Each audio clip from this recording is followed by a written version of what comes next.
봉독하겠습니다. 하나님의 말씀은 요한복음 17장 1절에서 26절까지의 말씀입니다. 요한복음 17장 1절에서 26절까지의 말씀입니다. 신약성경 176페이지입니다. 다 찾으신 줄 알고 교독으로 읽겠습니다. 마지막 구절은 다 함께 읽어주시기 바랍니다. 예수께서 이 말씀을 하시고 눈을 들어 하늘을 우러러 이르시되 아버지여 때가 이르렀사오니 아들을 영화롭게 하사 아들로 아버지를 영화롭게 하게 하옵소서. 아버지께서 아들에게 주신 모든 사람에게 영생을 주게 하시려고 만민을 다스리는 권세를 아들에게 주셨음이로소이다. 영생은 곧 유일하신 참 하나님과 그가 보내신 자 예수 그리스도를 아는 것이니이다. 아버지께서 내게 하라고 주신 일을 내가 이루어 아버지를 이 세상에서 영화롭게 하였사오니 아버지여 창세 전에 내가 아버지와 함께 가졌던 영화로서 지금도 아버지와 함께 나를 영화롭게 하옵소서. 세상 중에서 내게 주신 사람들에게 내가 아버지의 이름을 나타내었나이다. 그들은 아버지의 것이었는데 내게 주셨으며 그들은 아버지의 말씀을 지키었나이다. 지금 그들은 아버지께서 내게 주신 것이 다 아버지로부터 온 것인 줄 알았나이다. 나는 아버지에게서 내게 주신 말씀들을 그들에게 주었사오니 그들은 이것을 받고 내가 아버지께로부터 나온 줄을 참으로 아오며 아버지께서 나를 보내신 줄도 믿었사옵나이다. 내가 그들을 위하여 비옵나니 내가 비옵는 것은 세상을 위함이 아니요 내게 주신 자들을 위함이니이다. 그들은 아버지의 것이로소이다. 내 것은 다 아버지의 것이요 아버지의 것은 내 것이온데 내가 그들로 말미암아 영광을 받았나이다. 나는 세상에 더 있지 아니하오나 그들은 세상에 있사옵고 나는 아버지께로 가옵나니 거룩하신 아버지여 내게 주신 아버지의 이름으로 그들을 보전하사 우리와 같이 그들도 하나가 되게 하옵소서. 내가 그들과 함께 있을 때에 내게 주신 아버지의 이름으로 그들을 보존하고 지키었나이다. 그 중에 하나도 멸망하지 않고 다만 멸망의 자식뿐이오니 이는 성경을 응하게 함이니이다. 지금 내가 아버지께로 가오니 내가 세상에서 이 말을 하옵는 것은 그들로 내 기쁨을 그들 안에 충만히 가지게 하려 함이니이다. 내가 아버지의 말씀을 그들에게 주었사오매 세상이 그들을 미워하였사오니 이는 내가 세상에 속하지 아니함 같이 그들도 세상에 속하지 아니함으로 인함이니이다. 내가 비옵는 것은 그들을 세상에서 데려가시기를 위함이 아니요 다만 악에서 빠지지 않게 보전하시기를 위함이니이다. 내가 세상에 속하지 아니함 같이 그들도 세상에 속하지 아니하였사옵나이다. 그들을 진리로 거룩하게 하옵소서. 아버지의 말씀은 진리니이다. 아버지께서 나를 세상에 보내신 것 같이 나도 그들을 세상에 보내었고 또 그들을 위하여 내가 나를 거룩하게 하오니 이는 그들도 진리로 거룩함을 얻게 하려 함이니이다. 내가 비옵는 것은 이 사람들만 위함이 아니요 또 그들의 말로 말미암아 나를 믿는 사람들도 위함이니 아버지여 아버지께서 내 안에 내가 아버지 안에 있는 것 같이 그들도 다 하나가 되어 우리 안에 있게 하사 세상으로 아버지께서 나를 보내신 것을 믿게 하옵소서. 이는 우리가 하나가 된 것 같이 그들도 하나가 되게 하려 함이니이다. 곧 내가 그들 안에 있고 아버지께서 내 안에 계시어 그들로 온전함을 이루어 하나가 되게 하려 함은 아버지께서 나를 보내신 것과 또 나를 사랑하신 같이 그들도 사랑하신 것을 세상으로 알게 하려 함이로소이다. 아버지여 내게 주신 자도 나 있는 곳에 나와 함께 있어 아버지께서 창세 전부터 나를 사랑하심으로 내게 주신 나의 영광을 그들로 보게 하시기를 원하옵나이다. 의로우신 아버지여 세상이 아버지를 알지 못하여도 나는 아버지를 알았사옵고 그들도 아버지께서 나를 보내신 줄 알았사옵나이다. 다 같이 내가 아버지의 이름을 그들에게 알게 하였고 또 알게 하리니 이는 나를 사랑하신 사랑이 그들 안에 있고 나도 그들 안에 있게 하려 함이니이다. 아멘. 다 같이 주님 말씀하시면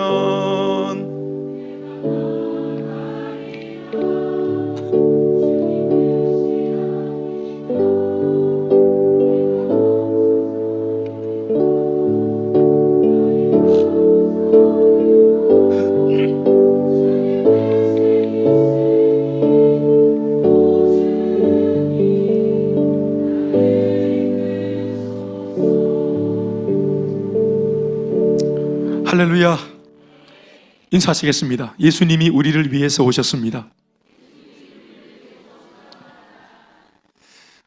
오늘 12월 22일이고요. 성탄절 감사 예배가 따로 있지만 오늘 22일 주일은 성탄을 맞는 그런 맞이하는 주일로 그렇게 우리가 보내게 되겠죠.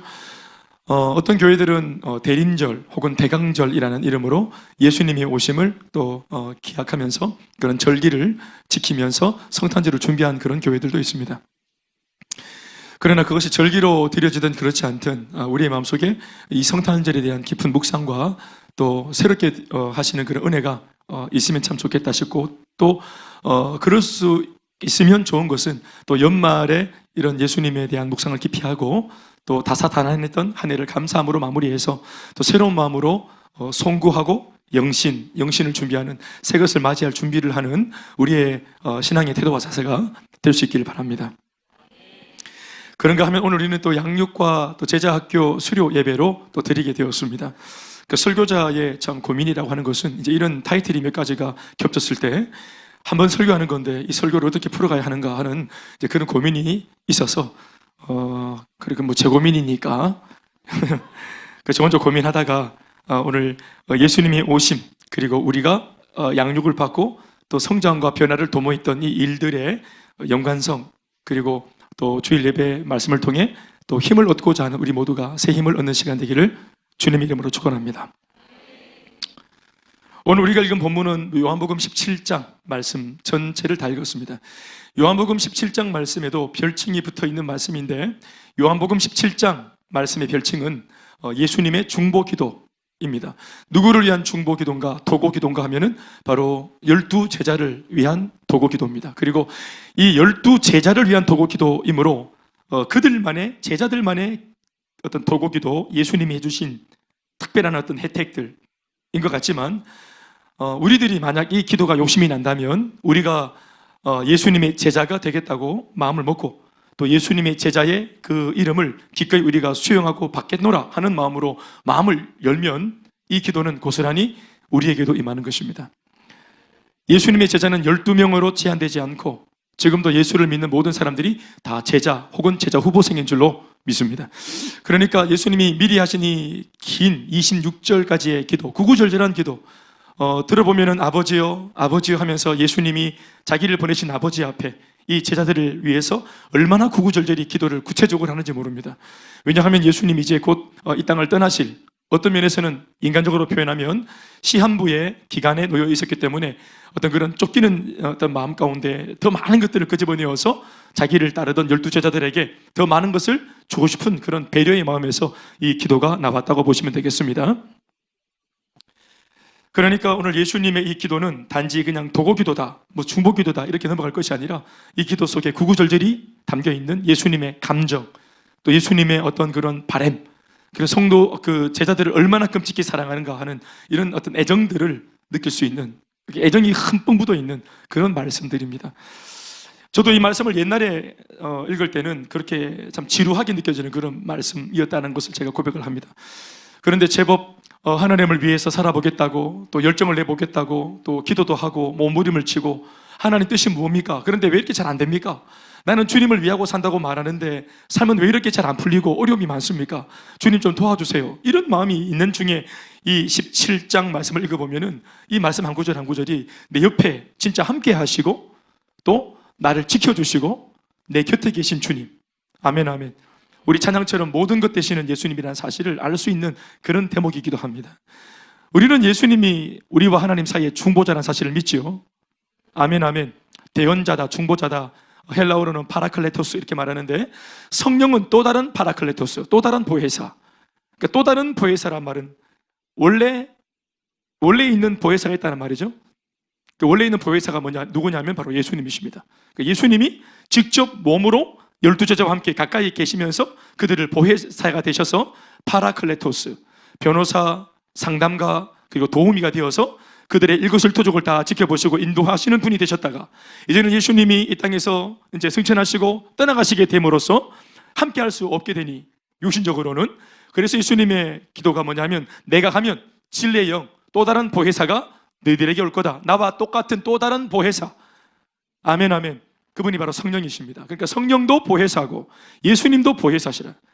그러니까 파라라는 전치사는 어디 어디 곁에, 어디 어디 가까이 이런 뜻입니다. 그러니까 가장 가까이 밀착해서 클레토스, 아까도 말했지만 상담을 해주시고 또 변호해 주시고 변증해 주시고 마귀로부터의 공격을 차단해 주시고 또 우리를 기꺼이 도우시는 분으로서 우리의 삶을 인도하시는 왕으로서, 선지자로서, 제사장으로서 하나님께서 우리를 이렇게 굳건히 예수를 통해서 지키시는 것입니다.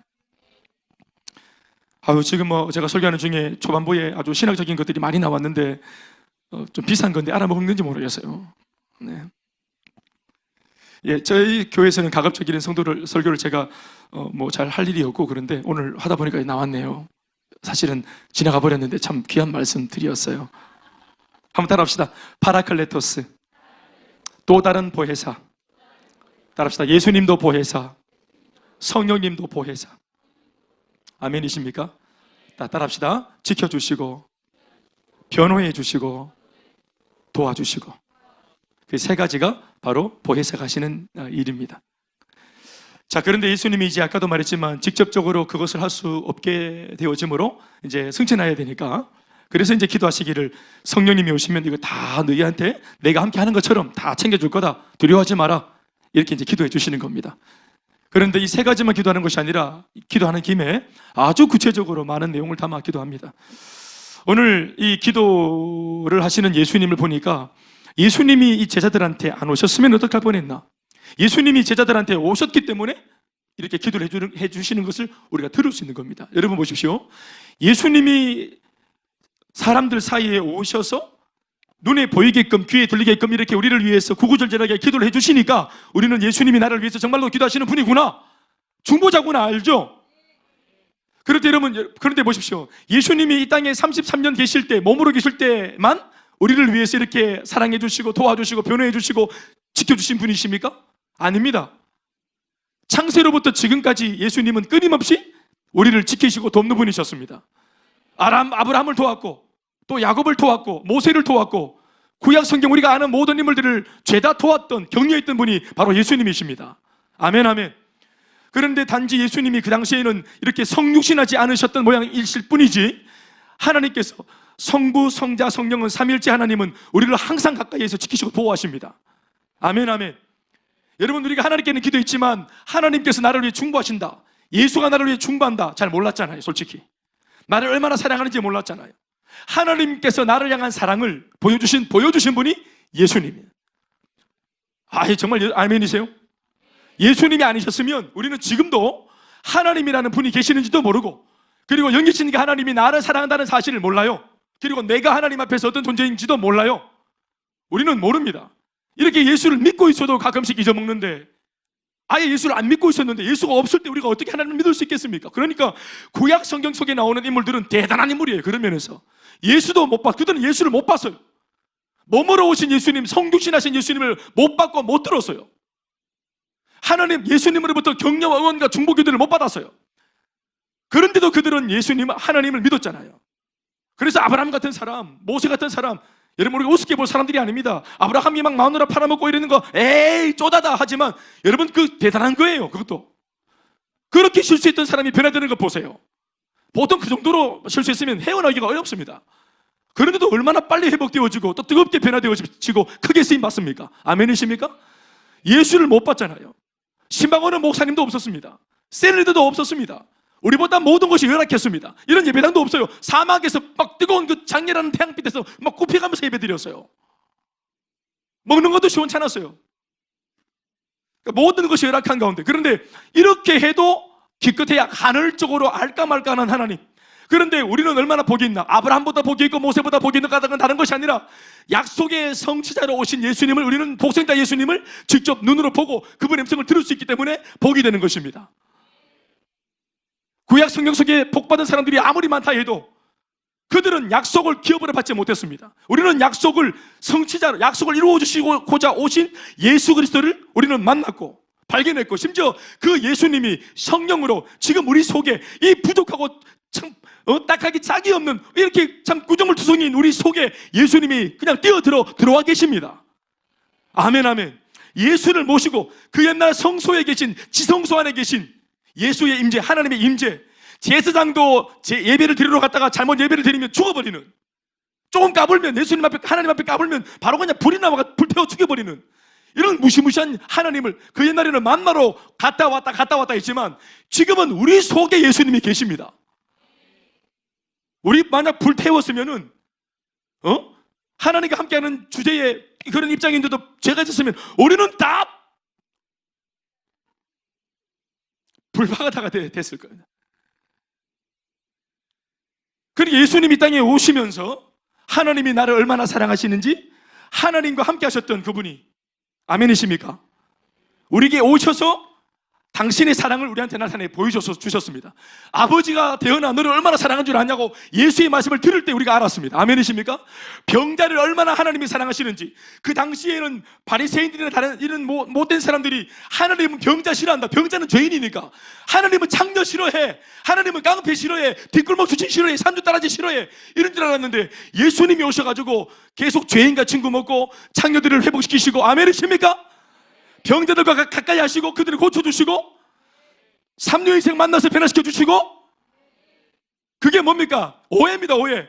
하나님이 이 부족한 사람들, 죄인들, 창녀들, 이 삼류인생들을 얼마나 지금도 회복하고 싶어 하는지 그 절실한 마음을 보여주신 것이 예수님이십니다.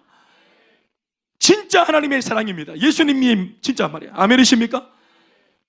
예수님이 오고서야 율법을 잘못 해석했다는 것이 증명되었고, 하나님에 대한 왜곡된 그들의 시선이 예수님이 오셔서 하나님을 진짜 보여주시면서 하나님에 대한 이 모든 신관, 하나님관이 깨어졌습니다. 하나님은 무시무시한 분이 아니시고 예수님이 보여주신 하나님은 사랑의 하나님이셨습니다. 위로의 하나님이시고 용서의 하나님이시고 우리를 기뻐하시는 하나님이십니다. 예수님이 오시면서 알게 되었습니다. 그런데 그 예수님이 오심의 목적은, 모습은 어린 아이, 베이비, 동정녀 자궁의 생명체가 착상되어져서 성령으로 착상되어져서 이 남자와 동침하지 않은 그런 여인이 그 비어진 자궁에 예수 그리스도가 착상되어지면서 그 생명체가 잉태되어짐으로 이 땅에 태어났는데, 그 인간 예수가 우리가 믿고 있는 구세주 예수이십니다. 예수님은 100% 하나님이시고 예수님은 100% 인간이십니다. 예, 반은 하나님이고 반은 사람이 아니라 100% 사람이시고 100% 하나님이십니다. 아멘, 아멘. 그래서 하나님의 마음도 다 알고 계시고 또 하나님의 능력으로 인간들을 도와주시기도 하셨고, 그리고 100% 인간이셨기 때문에 인간이 육신을 입고 가지고 있는 고충과 아픔과 갈등과 문제가 무엇인지 100% 다 이해하시는 분이시고, 아멘이십니까? 그러니까 예수님은 참 사랑의 하나님이시에요. 정말 그분이 우리를 이해한다 그러면 정말 이해하시는 겁니다. 예수님이 우리에게 오셔가지고 우리에게 주고 싶었던 것들은 참 많은데, 그것을 다 말하자면 오늘 성경 전체를 다 쥐어짜야 됩니다. 몇 가지만 대표적인 것 이렇게 말하기에도 다 대표적인 것이니까 뭐 강조할 것이 너무 많으니까 제가 그러나 그 대표적인 것 중에서 몇 가지만 알려드리면 이런 것입니다. 첫 번째는 예수님이 오신 이유, 예수님이 땅에 오신 이유, 바꾸면 하나님께서 예수님을 이 땅에 보내신 이유, 또 우리 입장에서 말하면 우리에게 꼭 필요했던 것, 우리는 몰랐지만, 우리는 필요한지도 몰랐지만 알고 보니 우리에게 사실상 우리 인간에게 꼭 필요한 것, 이거 없으면 절대로 안 되는 것, 그것을 예수님이 오시고 하나님은 이 아들을 보내셔서 우리는 꼭 필요한 것인지도 모르고 달라고도 말 못하는 무지한 인생인데 하나님과 예수님이 알아서 어련알아서 오셔가지고 우리의 필요를 채워주셨습니다. 그 중에 한 가지가 무엇인가 하면 바로 영생입니다. 예수님이 땅에 오신 이유는 첫 번째 영생입니다. 구체적으로 풀어 말하면 우리들에게 영생을 주시기 위해서 오셨습니다. 영원한 생명, 생명을 주시기 위해서 오셨습니다. 사랑하는 여러분, 이 땅에 우리가 말하는 돈, 명예, 권력, 집, 뭐 여러 가지 많은 것들이 우리에게 필요한 것들이 있죠. 소위 생필품이라고 말하는 의식주에 해당하는 것들 말이죠. 그러나 인간이 이 땅에서 살아갈 때 가장 필요하고 가장 중요한 것은 생명이다라고 하는 이 말에 다른 이견이 없을 줄로 압니다. 아멘이십니까? 생명보다 귀한 것은 없습니다. 생명보다 가치로운 것은 없습니다. 그러나 여러분, 오늘 방금 제가 말이지만 제가 말을 한번 뒤집을게요. 생명보다 가치로운 것은 없고 더 귀한 것은 없지만, 그러나 그럼에도 성경을 보면 있습니다. 예수가 오기 전까지는 몰랐는데 방금 김 목사가 말한 것처럼 정말 인간의 생명이 제일 중요한 줄 알았는데 예수가 오시면서 인간의 생명보다 더 중요한 게 있는 줄 알게 되었어요. 그게 뭔지 아세요? 방금 제가 말씀드린 영원한 생명입니다. 이 땅에 있는 인간의 생명이 아무리 귀해도 반드시 한 번은 떠납니다. 아무리 우리가 애지중지 우리 생명을 보존하고 보살피고 우리가 그렇게 몸살려도 반드시 한 번은 이 생명을 잃게 됩니다. 인간의 생명은 너무너무 가치로운 것이지만 그러나 유한합니다. 그리고 그 유한한 인생의 생명줄을 내 맘대로 쥐었다 폈다 지켰다 내놨다 못합니다. 반드시 한 번은 이 생명이 한계를 만나게 되어 있습니다. 그래서 우리가 아무리 가치롭지만 이 생명은 반드시 마침표가 있고, 그러나 더 영원한 생명이라는 가치가 있는데 그게 뭐냐면 바로 예수 안에서 영원히 사는 영적인 생명입니다. 다시 아멘 하십시다. 사람에게 있어서 생명보다 귀한 것은 없지만 그러나 성경을 통해서 예수를 통해서 우리가 비로소 알게 된 것은 바로 인간의 생명보다 더 귀한 영원한 생명이 더 복된 가치인 줄로 믿습니다. 이걸 예수님이 우리에게 오셔서 우리에게 알려주셨습니다. 비로소 우리는 몰랐습니다. 우리가 영원할 수 있다는 사실을 몰랐습니다. 예수 안에서는 가능하며 그것을 위해서 예수가 우리에게 오셨습니다. 여러분 상상해 보셨습니까? 나란 존재가, 여러분들 자신이란 존재가, 여러분 한번 만져보세요. 자신을 한번 만져보세요. 자, 그리고 저한테 좀 보고 좀 해주세요. 좀 살아있어. 어때요? 지금 뭐 괜찮아요? 나란 존재가 살아있고 살아있는 내가 이 자리에 앉아있죠? 이거 사건이고 사실이죠? 그렇죠? 예. 자는 분들도 이렇게 만지면서 좀 깨시고 이렇게 예. 떠나간 영혼도 돌아오시고 좀 만져보세요. 자, 그런데 여러분 우리가 이렇게 존재하고 있는 내가 또 얼마나 고민도 많이 하고 생각도 많이 하고 우리 속에 추억도 얼마나 많고 앞으로의 미래를 향한 꿈도 얼마나 많아요. 하고 싶은 것들도 많고 얼마나 많은 계획들이 있어요. 그런데 내가 한순간 이 생명이 어느 한순간 경각에 달려있다가 멈춰가지고 나란 존재 자체가 사라져버린다 생각해 보세요. 먼지가 되어서 내란 존재가 완전히 사라져버린다 생각해 보세요. 물론 나를 사랑하는 몇몇 사람들의 기억 속에는 내가 존재하지만 나란 존재가 완전히 없어진다, 완전히 없어져 버린다. 소멸이라 하는데 이게 소멸해버린다. 이거 정말 끔찍하고 무서운 거 아니겠습니까? 인간들이 만들어낸 윤회나 이런 것들은 전부 다 만들어낸 얘기고, 사실로 말하면, 팩트로 말하면 인간은 생명이 딱 끝나면 사라져버립니다. 그러나 여러분 성경을 보면서 인간의 생명이 사라지지 않는다는 사실을 우리가 발견했습니다. 내세가 있다는 사실을 알게 된 거죠. 그 내세는 뭐냐면 두 가지로 나타나는데, 하나는 영원한 천국과 영원한 지옥입니다. 앞에 있는 시간대가 붙었죠. 단서가 영원하는 것입니다. 윤회해서 막 돌아오는 거 아닙니다. 한번 이 땅에 살면서 우리가 예수 그리스도를 만나고 영원한 생명을 얻은 사람들은 죽어서 내세가 열릴 때 천국이 열리고, 영원히 예수가 없이 죽으면 그게 마침표가 아니라 마침표인 줄 알았는데 말주름표가 잠시 되었다가 다시 눈을 딱 뜨고 인식이 일어나는데 영원한 지옥이 아가리를 쫙 벌리고 열려집니다. 이 발걸음을 내디디기 싫어도 쭉 밀려서 그냥 바로 그게 떨어지는 겁니다. 그러니까 영원한 천국과 영원한 지옥이라. 박효진 장로님이란 분이 거의 평생을 교도소 전도했던 그런 아주 유명한 그 간증자로 박효진 장로님, 너무너무 유명한 분 계십니다. 그런데 박효진 장로님이 제법 많은 사람들을 예수를 전해서 전도했는데 정말 마지막까지 전도가 안 되는 분이 한 분 계셨대요. 누구냐면은 너무너무 절친한 친구입니다. 수십 년 지기 친구, 거의 뭐 중마고우 같은 친구입니다. 이 친구분이 하는 직업이 하는 일이 뭐냐면은 바로 그 병원의 그 장례식장에서 그 시신이 들어오면은 그 시신이 몸 닦는 일을 하는 겁니다. 이분이 그 박효진 장로님한테 나눈 대화를 박효진 장로님이 간증 때 하신 겁니다. 내 친구 하나 지독하게 예수 안 믿는 친구가 하나 있는데 안 믿는데 예수의 존재를 아는 친구가 있다는 거예요. 예수의 존재를 내가 볼 때는 교회 다니는 사람보다 더 잘 아는데, 훨씬 아는데 예수는 안 믿는데, 나중에 자기가 이제 말년에는 믿겠다 이렇게 약속하는 친구인데, 그래서 배짱이 있으니까 아직은 안 가는데, 그러나 대화를 보면은 누구보다 예수에 대한 존재를 알고 있대. 그게 뭐냐면 들어오는 시신마다 이렇게 보면은 시신이 몸 상태나 얼굴 표정이나 이걸 딱 보면은 이분이 예수 안 믿는데도 수십 년간 이제 이 돌아가신 분들의 시신을 닦으면서 아, 이분은 예수 믿는 분이구나, 이분은 예수를 믿지 않다가 가신 분이구나, 이거를 100% 대번 안 돼요. 그러니까 그런가 하면 이제 이느 곳 예수 믿는 집에서는 딱 이제 조문객들이 찾아와서 예배를 드리고, 안 맞는데도, 그리고 예수 안 믿는 사람이구나 하면 바로 백발백중 뭐 목탁을 두드린다든지 아니면 뭐 남녀 호랭개교가 온다든지 아니면 그냥 유교식으로 진행이 되는 겁니다. 이건 제가 하는 말이 아니라 박효준 장로님의 간증에 나오는 실제 내용입니다. 이분이 예수를 모르지만 반복되는 임상을 통해서 안 것이 뭐냐 하면 예수님을 믿고 이 땅을 떠난 사람들이 그렇게 자는 것처럼 느껴진다. 자기가 시신을 이렇게 닦을 때 죄송할 만큼 정말 주무시는 것처럼 누워 계신다는 것을 자기가 고백을 한 것입니다. 마지막 사망의 경점에 이르렀을 때 이것이 다가 아니라는 사실을 예수의 영이 찾아와서 알게 하시는 겁니다. 내 심장의 호흡이 멈출 때 육이 100% 다 죽으면 여러분 영이 100% 열리는 겁니다. 지금 우리가 여러분 왜 영적인 세계가 안 보이냐면 육이 팔팔하게 살아있기 때문에 영적인 세계가 존재하지만 안 보이는 겁니다. 먹는 것이 눈에 들어오고 입을 옷이 눈에 들어오고 예쁜 게 눈에 들어오고 육이 살아있기 때문에 인식이 살아있기 때문에 영은 그래서 우리가 금식을 하지요. 우리 용한 목사님들이 금식을 오랫동안 하면은 뭐가 죽습니까? 육이 죽죠. 육이 막 죽으면 영이 살아나요. 반대로. 물론 육이 100% 죽으면 안 됩니다. 금식하다가 거의 육을 죽입니다. 의지와 자기 혈기를 막 죽이면 그래서 몸이 완전히 죽으면 영이 확 열립니다. 그럼 영계를 딱 본다 이 말입니다.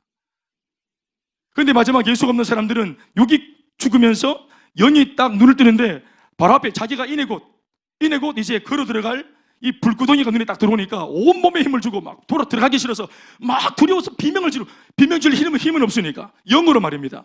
몸소리를 치는데 온몸이 무언가 굉장히 공포스러운 것을 본 것처럼 얼굴이 찌푸려지고 굳어지고 그래서 막 고통 가운데 가는 것, 온몸이 시큼해지는 것 우리가 알고 있습니다. 그러나 저도 직접 저희 할아버지 할머니를 경험했지만 우리의 임종 가운데서는 하나님이 오시는 것입니다. 스테반 집사가 돌에 맞아 죽을 때 분명히 기록하고 있기를 하늘문이 열렸다 했습니다. 보호자에 앉아 계신 하나님 아버지가 벌떡 일어났다 했습니다.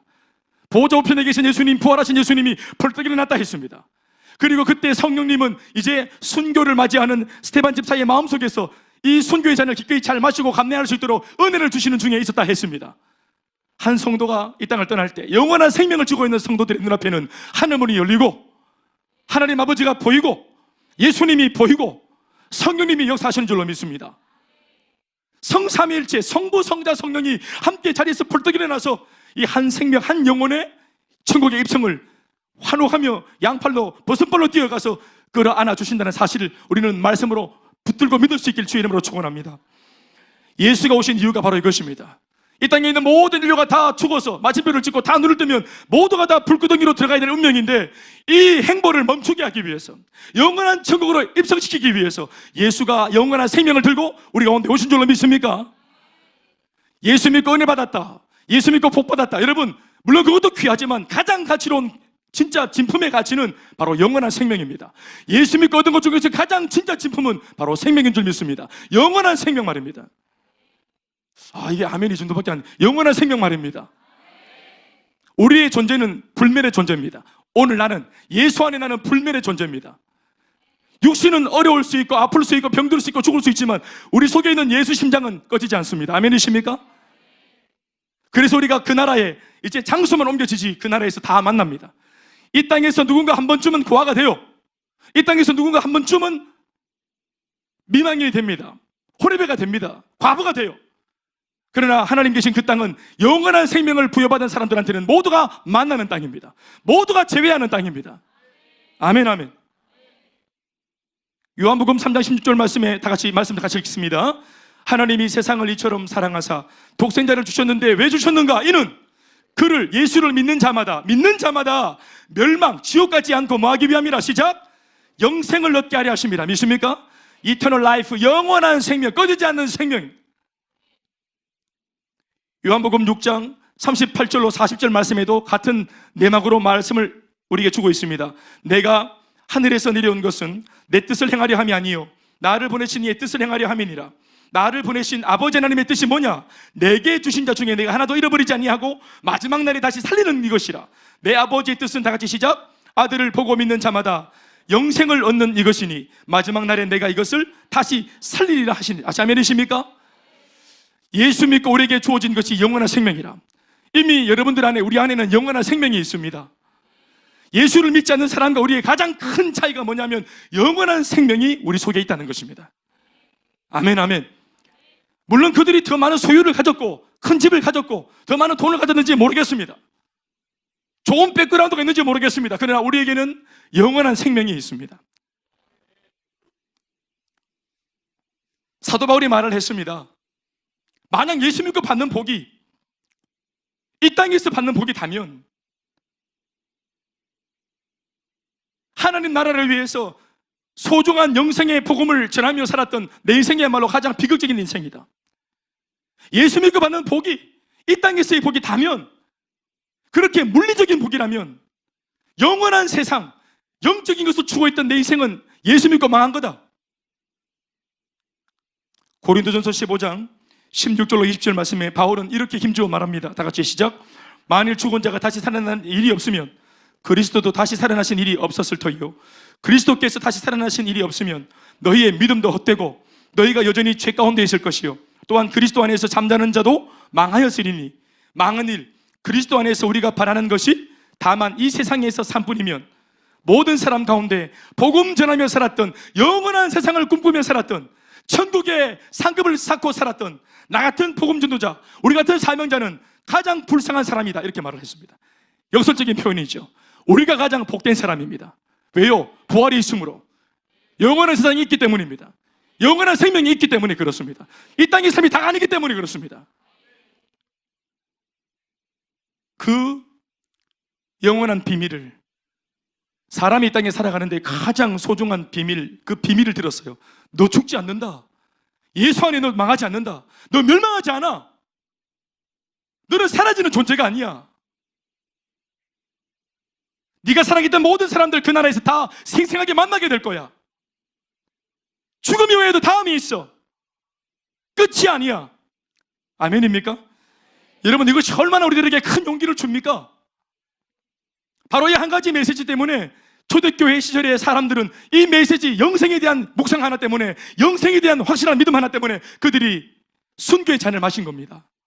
이 사실을 진짜 삶으로, 마음으로 받았기 때문에, 영원한 생명에 대한 확신이 있었기 때문에 이 땅에서의 삶을 초기같이 버릴지라도 예수를 부인하지 않았다 하는 것입니다. 죽음도 불사하는 그들의 믿음이 예수가 우리에게 주신 영생이라는 선물로부터 비롯되었다면, 우리에게는 여러분 순교하라고 우리에게 부추기거나 순교하도록 만드는 환경이 없잖아요. 기껏해야 고난과 역경과 시련이잖아요. 여러분, 그 옛날 믿음의 사람들은, 선배들은 영생에 대한 확신을 가지고 죽음도 불사했다면, 같은 말씀을 깨달은 우리들은 죽음도 불사할 수 있는, 이 하게 만들어주는 이 복음을 지녔으니 잠시의 고난과 낙심은 돌파할 수 있어야 되지 않겠습니까? 잠시의 슬픔은 돌파할 수 있어야 되지 않겠습니까? 인생이 있어가지고 뭔가 빨리 이루어지지 않아서 좀 불편한 것 정도는, 생명 문제가 아니라 불편한 것 정도는, 돈 조금 없어서 불편한 거, 집이 좀 좁아서 불편한 거, 이런 불편한 것은 기꺼이 이 복음으로 돌파해야 되지 않겠습니까? 영원한 생명을 가지신 여러분들이요,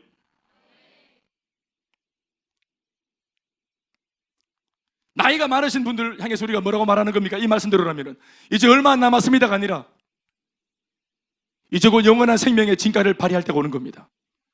연세가 많으신 분들 말입니다. 제가 말한 오늘 이 영생에 대한 말씀은, 메시지는 지금 우리가 이렇게 육이 살아있는 팔팔할 때는 모릅니다, 이거. 그래서 우리는 지금도 하나님께 간구할 때는 영생이나 이런 거 말고, 영원한 생명 이런 거 말고, 우리의 기도 제목은 전부 다 축복입니다. 돈이고, 돈이 되어야 복이라 합니다. 그러나 여러분, 정말로 나이가 많고 연세가 많으셔서 주님 만날 날이 가까웠다고 느껴지는 분들은 마음속에 이제 그런 것을 구하지 않고, 하나님, 목사님의 말씀처럼 정말 영원한 생명이 내 속에 있습니까? 솔직히 저는 죽음이 두려운데 이 죽음 뒤에 영원한 생명이 있다고 말씀하시니 나 그것을 믿기 원합니다. 내게 스멀스멀 진짜 현실적으로 찾아오고 있는 이 죽음이라는 두려움을 내가 영원한 생명의 말씀으로 돌파할 수 있다는 사실을 내가 믿을 수 있도록 도와주십시오. 병이 드신 분들이나 연세가 많은 분들이나 정말 주님 앞에 설 날이 가까웠다고 느껴지시는 분들이나 이 영생에 대한 묵상을 하는 것이 아니라, 이 땅에 있는 우리 모두가 다 영원한 생명의 진가를 가졌으니 이 생명을 가진 우리로서 우리 앞에 있는 문제들을 어떻게 우리가 다루어 갈 것인가 하는 것에 대한 깊은 묵상이 있길 주의 이름으로 축원합니다.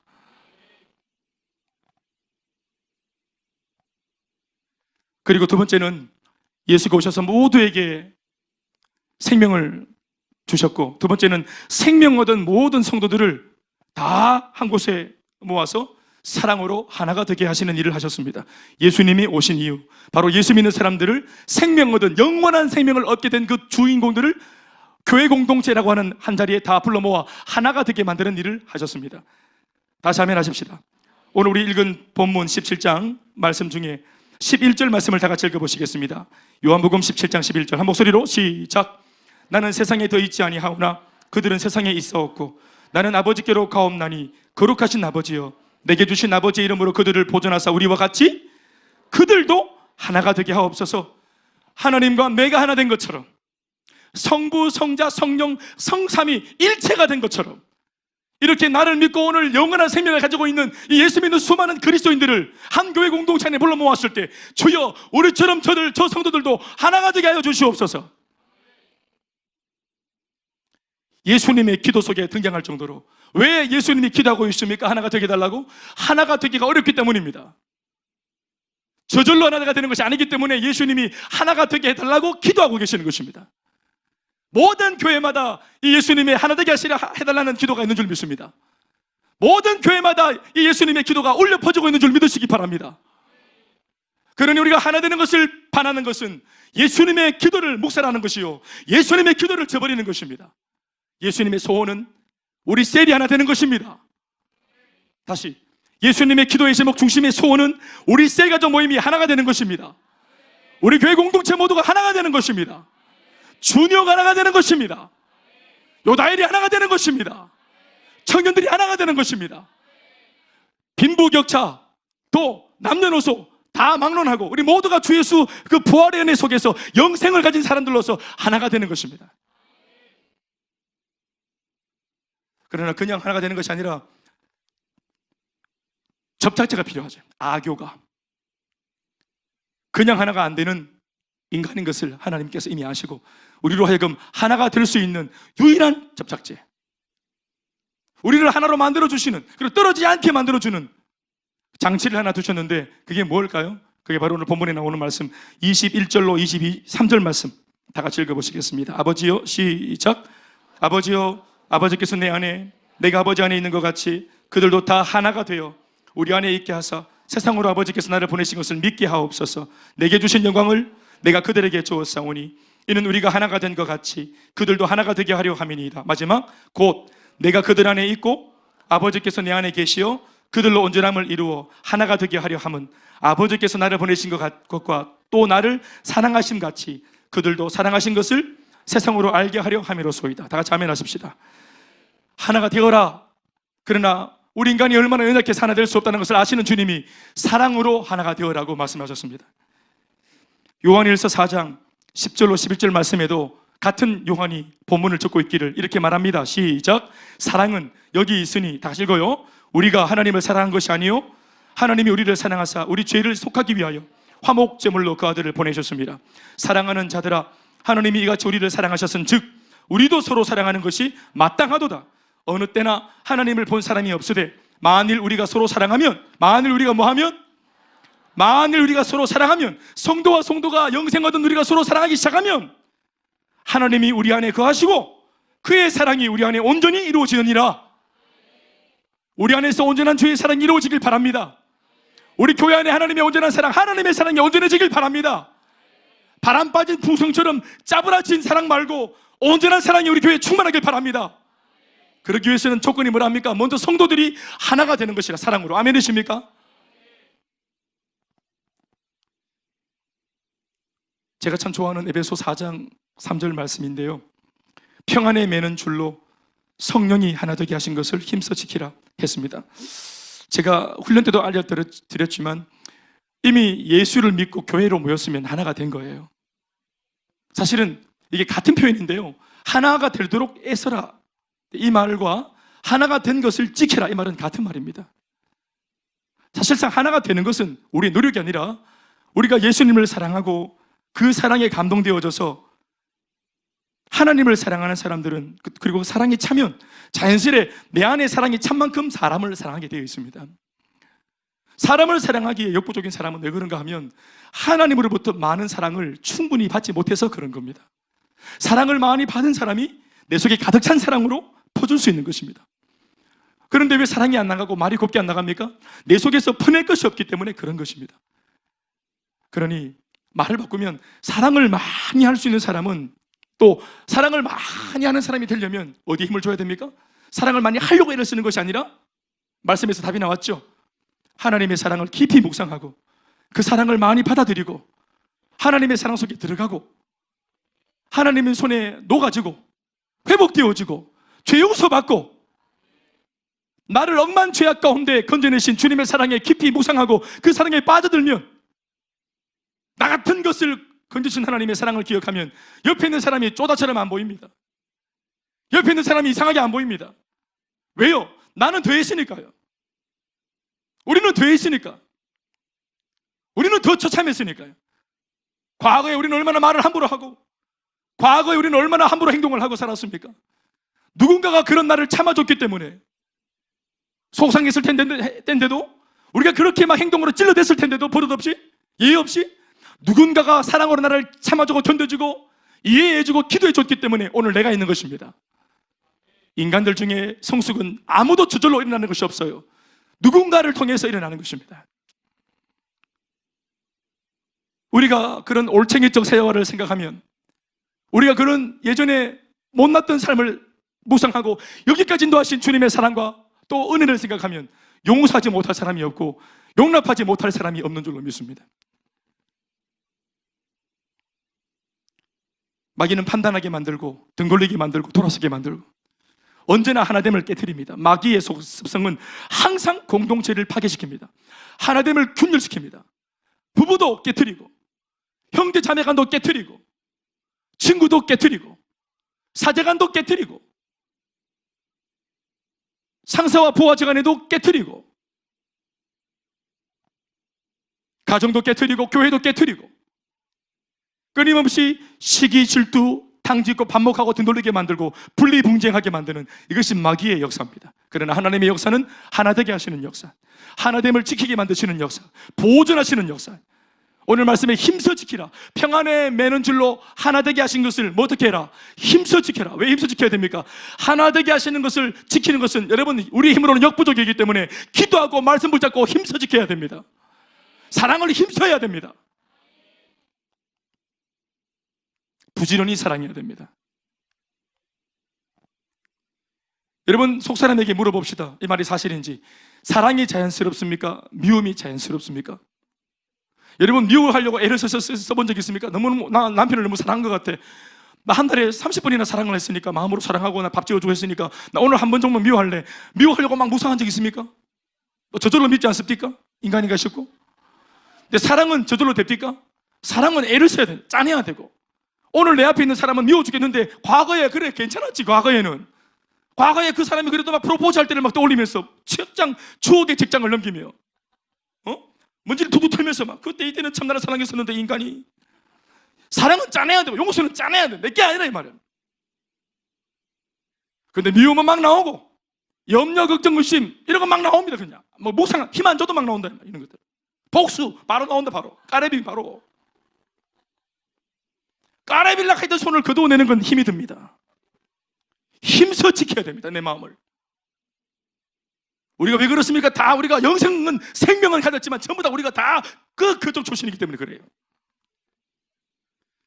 사실은 이렇게 그쪽 출신인데 영원한 생명만 가졌지. 그러니까 생명만 펄떡펄떡거리지. 전부 다 인격은 안 되는 우리를 주님이 한 곳에 모아놔서 있긴 해. 성격은 안 되고 참 사나본데 생명력은 있으니까. 이 생명력으로 얼마나 까르비 되겠노? 지치지도 않아. 생명력이 있으니까. 이러니까 이제 우리가 이게 완전히 역기능이 된다 이 말입니다. 그러니까 그러나 하나님 생각은 뭡니까? 구덕이 무서워 장못 당구겠나? 아니라 이 말입니다.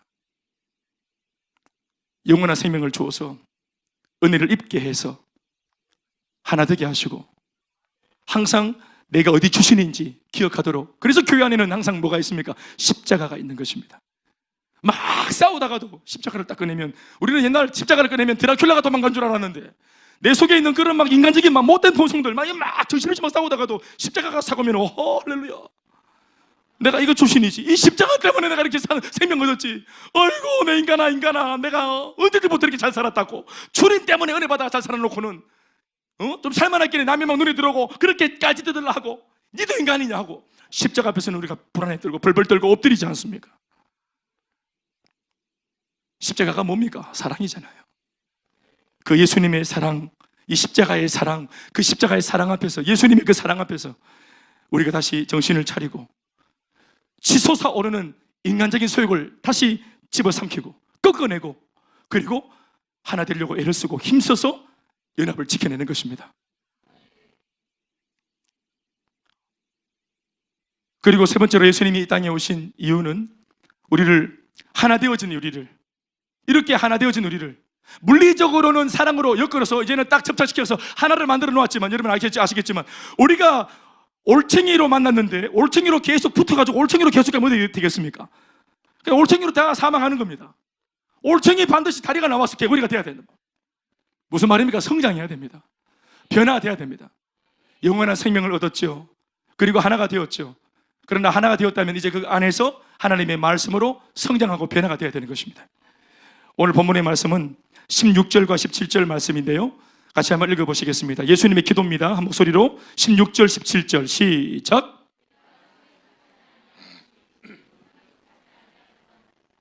그들을 진리로 거룩하게 하옵소서. 아버지의 말씀은 진리니이다. 거룩하신 하나님 아버지의 말씀으로 이곳에 불러 모아놓은 이 하나 되어진 사람들에게 끊임없이 하나님의 말씀을 주셔서 우리가 이전보다 더 거룩하게 변화되게 해달라고, 깨끗해질 수 있도록 도와달라고, 그냥 생명 얻은 공동체를 하나 되게 해서 가만두는 것이 아니라 물리적으로 하나 모아놨다고 그들에게 좋은 것이 나오는 것이 아닙니다. 하나님의 말씀이 계속 들어가서 그들을 씻어내야 되는 거예요. 거룩하게 구분해야 되는 것입니다. 그래서 점차적으로 예수를 닮아가고 닮아갈 때 예수를 닮고 스승을 닮은 사람을 우리는 제자라고 부릅니다. 아멘이십니까?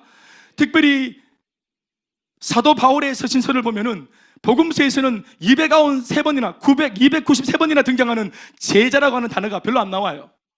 그 대신 제자라고 하는 단어를 뭐라고 표현하냐면은 예수를 닮은 자, 혹은 온전한 자, 완전한 자, 이런 표현, 일꾼, 이런 말로 표현합니다. 표현은 다르지만 예수님이 복음서에서 사용하신 제자라는 이름과 같은 맥락의 단어입니다. 말씀으로 끊임없이 변화되어진 사람들, 말씀으로 끊임없이 세속의 때를 벗어낸 사람들, 주님을 닮아가는 사람들, 바로 예수님의 제자입니다. 하나님의 말씀을 딱 들으면 우리 속에서 놀라운 구분이 일어납니다. 말씀을 통해서. 아멘, 아멘. 성경에 나오는 거룩이란 말에 원래 히브리어, 구약 성경 히브리어에도 거룩이라는 단어가 있고 신약 성경에도 보면은 헬라어로 거룩이라는 단어가 있죠. 이 헬라어나 히브리어나 거룩이라는 단어는, 거룩이라는 낱말은 오직 하나님께만 속하는 하나님의 속성 중에 한 가지입니다. 거룩하다는 표현은 하나님께만 쓰는 겁니다. 아멘입니까? 그러나 그런 하나님께만 속할 수 있는 그 구별되어진 단어를 예수를 믿는 사람들에게도 쓰시면서 신약 성경에는 아주 이걸 파괴했죠. 그래서 예수 믿는 성도들도 거룩해질 수 있다. 또 거룩해져라. 내가 완전하니 너희들도 완전하고 내가 거룩하니 너희들도 나의 거룩함처럼 거룩해져라 라고 말씀하십니다. 거룩이라는 뜻은 구분, 단절, 이런 뜻입니다. 그러니까 무엇과 구분되고 무엇과 단절되는 것입니까? 바로 세상입니다. 예수 믿고 영원한 생명을 가졌고 그리고 교회에 들어와서 하나가 되었지만 우리 거룩해졌습니까? 아닙니다. 지금부터 거룩해져 가야 합니다. 단번에 구분되었습니까? 아니요. 지금부터 삶의 중심이 구분되어져 가야 됩니다. 무엇으로부터? 세속과 세상입니다. 인본주의와 합리주의입니다. 아멘이십시오. 우리는 예수를 믿고 있지만 아이를 키우는 양육하는 거, 예수 믿는 여러분들 가정에서 아무개 집사님이 우리 아이들을 양육할 때 영생을 가졌고 교회에 소속되어서 교인이 되었지만 아이를 키우는 양육 방식은 여전히 세상적인 정보를 취합해서 그 방식대로 우리가 키우진 않습니까?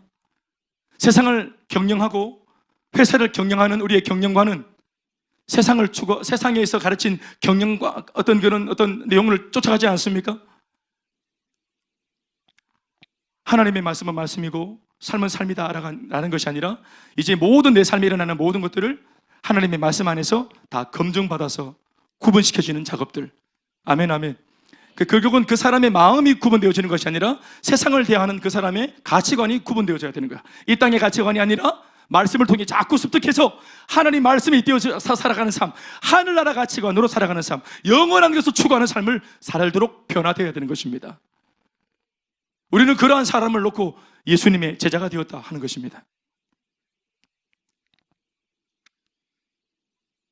우리가 이제 예수님의 제자가 되었지면 이제 좋은 일도 하고 선한 일도 하고, 그래서 우리 교회에서 이제 양육을 하고 훈련을 하고 말씀으로 은혜를 받고 변화받는 그 모든 과정들은 바로 이러한 흐름 속에서, 이 과정 속에서 우리들에게 주어지는 것입니다.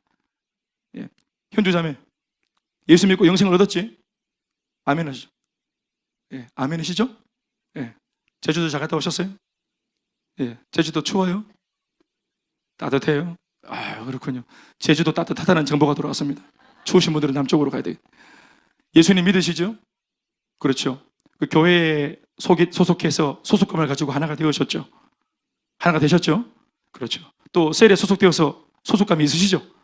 그렇지만 내가 이건 대답하지 않아도 돼요. 거룩해졌거나 성장했거나 구분되었거나 변화되었거나 이렇게 아이들이 이제 막 말씀으로 키우고 기도해주고 이렇게, 그렇죠. 아직까지 좀 부족한 게 있죠.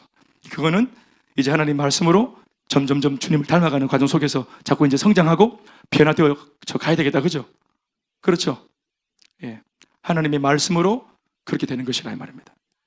그러니까 일주일에 한 번 와가지고 이렇게 성경 말씀 설교 하나 듣고 이렇게 간다 그래서 이 구분이 일어나는 게 아니라 이 말. 월화수목 금토 6일 일주일에 144시간을 세속의 가치관으로 푹 젖어서 살다가 주일날 하루 와서 하루 종일도 아니고 1시간 설교를 딱 듣는, 그것도 막 지루해하는 분도 계시고, 그래서 적당히 뭐 타협을 하자면 한 40분 50분 정도 설교를 듣고 그 말씀 40분짜리 말씀 때문에 내 안의 가치관이 144시간 물들여졌던 세속적인 마인드가 이게 구분된다는 것을 믿습니까? 이게 구분될 수 있다고 믿으세요? 정말 어려운 겁니다. 어떤 면에서는 오늘 김대현 목사가 오늘 여러분들 앞에 계란을 들고 지금 바위를 치는 겁니다. 여러분 이렇게 사는 것이 맞아요 하는데 택도 안 되죠. 우리가 이미 하루 종일 뭐 십수 시간을 직장에서 그쪽 패턴으로 돌아가고 우리 속에 많은 회계모니가 있고 경쟁 구도 속에 있고 살아남아야 되고 돈을 벌어서 모아서 내 집 장만을 해야 되고 알아 키워야 되는데 하나님 말씀대로 살자 하는 이런 한 목사의 외침 같은 것들이 우리에게 얼마나 그렇게 크게 어필할 수 있겠습니까? 어떤 면에서는 단지 우리가 오늘 너무 지치고 힘드니까 교회 와서 예배 드릴 때 그냥 위로 좀 받으려고 온 거예요. 그냥 흐르는 눈물 좀 닦아줬으면 좋겠다, 흘렀던 땀을 좀 닦아줬으면 좋겠다 하는 마음으로 온지 모르겠습니다. 그러나 오늘 우리가 생각하는 것보다 예배를 통해서 하나님이 주시고자 하시는 것은 훨씬 근본적이고 훨씬 중요하고 훨씬 파워풀한 것을 우리 주님이 예비하셨다는 사실을 여러분 받으시면 좋겠습니다. 마음으로. 끝으로 영생을 그리고 하나 되게 하신 사랑으로 하나 되게 하셨고, 그리고 묶어놓은 이 무리들을 끊임없이 말씀으로 거룩하게 구분되게 주님 닮은 삶으로 이끌어주신 그 삶의 모든 것의 목적이 뭘까요? 단순히 이 땅에서 그냥 예수 믿고 살다가 천국 가는 것, 죽어 천국 가는 것, 그것이 아닌 거 다 아시죠? 그래서 부활하신 예수님이 정작 제자들한테 했던 말씀을 읽어보시면 이렇게 적고 있습니다. 요한복음 20장 20절로 21절. 오늘 그 읽기 전에 먼저 오늘 본문의 말씀을 읽어보십시다. 18절에 있는 말씀입니다. 예수님의 기도죠. 시작. 아버지께서 나를 세상에 보내신 것 같이 나도 그들을 세상에 뭐 했다? 파송하시는 겁니다. 제자로 성숙시키고 변화시켜서 건재하게 해서 자기의 삶을 돌아보고 심지어는 다른 사람들의 삶도 건사할 수 있도록 살려낼 수 있는 사람들, 작은 예수가 되어서 예수님이 우리 가운데 성육신에서 들어와서 영생 하나됨 제자의 삶을 살게 하신 것처럼 그대로 재생산 되어져서 이제는 우리가 예수님처럼 우리가 다른 사람한테 보내어져서 복음을 전함으로 영생, 교회로 인도해서 하나됨, 그리고 말씀을 통해서 양육을 받고 제자가 되도록 만들어주는 것. 아멘이십니까? 예수님이 하신 그대로, 예수님이 내게 하신 그대로, 예수님이 오늘 교회에 하신 그 내용 그대로 이제 성도들이 이 삶을 이제 재현해서 살아내는 삶이, 그 거룩한 하나님의 목적과 부르심이 저와 여러분 모두에게 주어져 있는 것입니다. 우리 교회의 그 파송의 의미가 주어져 있는 것입니다.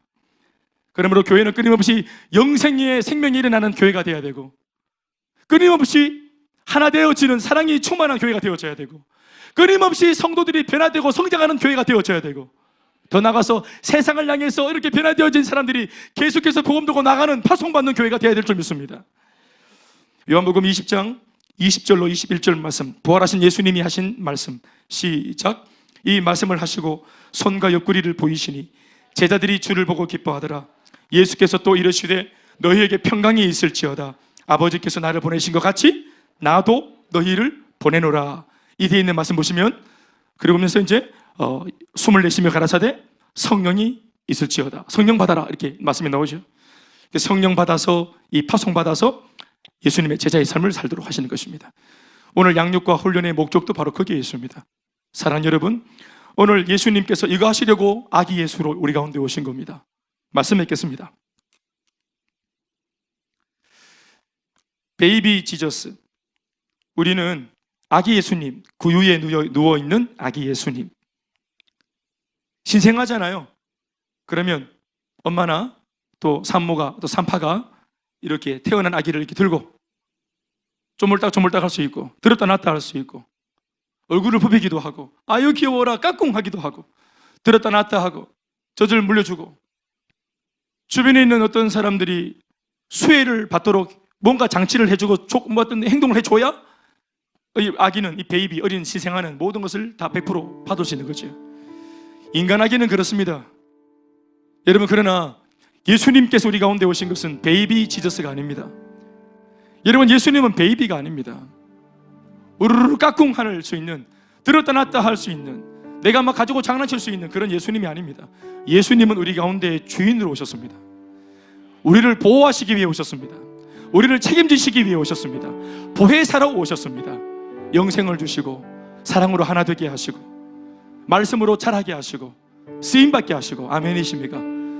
그 놀라운 일을 위해 우리 가운데 오신 예수님의 그 오심을 마음을 활짝 열고, 주 예수여, 우리 가운데 오신 예수님, 우리 마음을 뜨겁게 하시옵소서. 성탄의 은혜를 우리가 묵상하며 이 마음이 회복될 수 있도록 기름 부어 주시옵소서. 감사가 충만하게 해 주시옵소서. 그 은혜가 넘치는 오늘 하루와 또 이 연말이 되시길 주의 이름으로 축원합니다. 모든 영광을 하나님께 박수하시겠습니다.